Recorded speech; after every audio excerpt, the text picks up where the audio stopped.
তো hello guys, তোমরা যারা যারা আমাদের আগের ভিডিও দেখেছো তারা তো জানোই যে আমরা ছোটা মাংবা থেকে বেরিয়ে চলে এসেছি গোম্বাডারায়।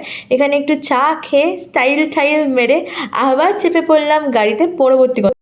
A few moments later. আমরা চলে এসেছি লামাহাটা ইকো পার্কে, আর এসেই আমরা টিকিট কেটে নিয়েছি। টিকিট প্রাইস হচ্ছে 20 টাকা জনপ্রতি। লামাহাটার রাস্তা দিয়ে উঠছি আমরা দুজন। पानी का लेक है। ইয়েস, এখানে কিছু একটা লেক আছে। লেকটা নাকি খুব স্পিরিচুয়ালি মানে কিছু একটা ব্যাপার আছে, ভ্যালু আছে আমি শুনেছি, ঠিক করে জানি না। তো লেটস গো। লাস্ট টাইম আমি লামাহাটা এসেছিলাম, আমি লেকে উঠিনি, তো ইয়া এইটা উঠিনি আমি আগে কখনো। বেশ কিছুটা উঠে জানতে পারলাম লেকে নাকি জল নেই, আর ওটা লেকও না, চৌবাচ্চা। তো তার জন্য ভাবলাম যে আর বেশিক্ষণ উঠে সময় নষ্ট না করে নেমে আসাটাই বেটার হবে। তাই লেক অবধি তো পৌঁছায়নি গাইজ, কিন্তু লামাহাটা বেশ সুন্দর জায়গা। এমনিও ট্রেকিং করতে ভালোই লাগছিল। বেশ কয়েকটা ফটো তুলে আমরা ফিরতি পথে, এবং নেমে এখন আমরা যাব অংডেন দাজুর গাড়িতে, কারণ আমাদের গন্তব্য দার্জিলিং, আর সেখানে আমাদের টাইমে পৌঁছাতে হবে। A few moments later.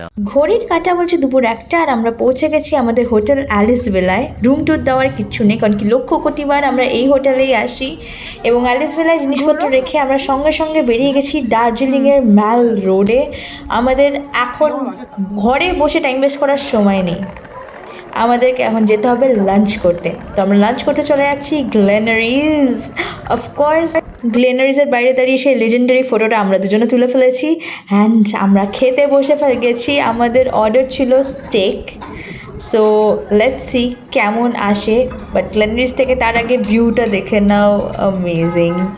এই এসে গেছে আমাদের steak, and it was tasty. So আমি তো গ্লেনারিসে অনেকবার এসেছি, তোমার ফার্স্ট টাইম ইন গ্লেনারিস কেমন লাগছে? তোরা দেখতে হিরোর মতো লাগছে, আমি কি করবো, আমি ফিদা হয়ে যাচ্ছি। কিছু লাগার নেই, নর্মাল বেকারির মতো সব কিছু পাওয়া যায়। তোমার জাস্ট নর্মাল বেকারির মতো লাগছে। হ্যাঁ, তো উপরে লোকে বসে সব কিছু খাচ্ছে, পর সব ধরনের খাবার খাচ্ছে, কেক খাচ্ছে, ভালোই জায়গাটা দেখতে সুন্দর। আমার আই ডোন্ট নো, বাট আমার গ্লেনারিসের জন্য একটা আলাদা ফিলিং আছে, মানে এটার মধ্যে একটা অদ্ভুত একটা ভিন্টেজ ব্যাপার আছে, যেটা আমার খুব ফিল হয়। ভিন্টেজ লুক তো আছে, মানে সুন্দর দেখতে। এইরকম বেকারি বা এরকম রেস্টুরেন্ট আমরা খুব একটা দেখতে পাই না, এটা একটু ডিফারেন্ট। আমরা পাহাড়ের মধ্যে, সে তো হবেই, মানে পাহাড়ের জায়গাটাই তো আলাদা। আর এটা একটা ব্রিটিশ বাংলো ছিল যতদূর আমি জানি। ইটস ফ্রম 1885, গ্লেনারিস 1885 থেকে আছে। আমরা খাওয়া দাওয়া চালিয়ে যাই, আর দার্জিলিংয়ে আর কি করলাম সেটা জানতে হলে দেখতে হবে নেক্সট পার্ট।